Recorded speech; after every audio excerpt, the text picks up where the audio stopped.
Bismillahirrahmanirrahim. Assalamualaikum warahmatullahi wabarakatuh.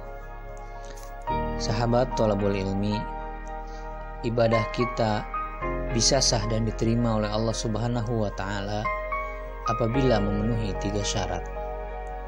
Yang pertama, haruslah minallah. Ibadah yang kita kerjakan haruslah atas dasar perintah dari Allah Subhanahu wa Ta'ala, dan yang kita tinggalkan pun haruslah ada dasar larangan dari Allah Subhanahu wa Ta'ala, bukan atas dasar inisiatif atau keinginan sendiri tanpa perintah dari Allah, baik perintah dalam khitab taklifi yang semuanya ada 5, yaitu wajib, sunat, mubah, haram, dan makruh, ataupun khitab wad'i yang meliputi syarat, sah, sebab, mani, dan batil, sebagaimana sabda Rasulullah Shallallahu Alaihi Wasallam, "Man amila amalan laisa lahu amruna fahuwa raddun." Barang siapa yang melakukan suatu amalan tanpa dasar perintah dan ajaran dari kami, maka amalnya itu tertolak. Hadis ini diriwayatkan oleh Imam Muslim. Yang dimaksud dasar perintah dari kami, yaitu ibadah tersebut haruslah berdasarkan dari adillatus syar'iyah, terutama adillatus syar'iyah yang disepakati, yaitu 4: Al-Quran, Sunnah, Rasul, Ijma, dan Qiyas atau ijtihad, di mana hal tersebut dikatakan dalam Quran surat An-Nisa ayat 59. A'udzubillahi minasyaitonirrajim. Bismillahirrahmanirrahim. Ya ayyuhalladzina amanu atii'ullaha wa atii'ur rasula wa ulil amri minkum. Fa in tanaza'tum fi syai'in faruddu ilallahi war rasul in kuntum tu'minuna billahi wal yaumil akhir. Dzalika khairu wa ahsanu ta'wila. Dan juga diungkapkan dalam hadis Rasulullah tentang penugasan Mu'ad bin Jabal ke negeri Yaman, bahwa Mu'ad akan menghukumi dengan Al-Quran. Apabila Mu'ad tidak menemukan dalam Al-Quran, maka Mu'ad akan menghukumi dengan sunnah Rasulullah SAW. Ketika Mu'ad tidak menemukan dalam Al-Quran atau sunnah Rasul, maka dia akan berijtihad dengan pemikiran ataupun dengan ijtihad yang hati-hati dan tidak gegabah. Yang kedua, ibadah itu haruslah Allah, haruslah di atas syariat Allah Subhanahu wa Ta'ala.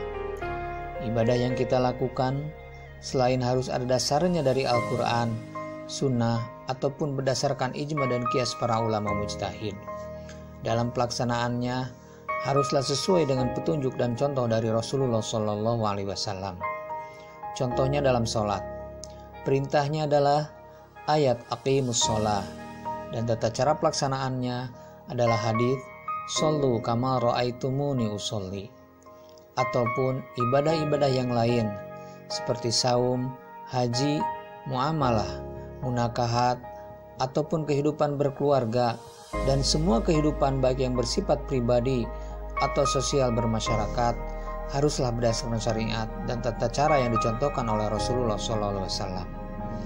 Dan janganlah berdasarkan syariat yang tidak diizinkan oleh Allah, sebagaimana firman-Nya dalam Al-Quran surat Asy-Syura ayat 21.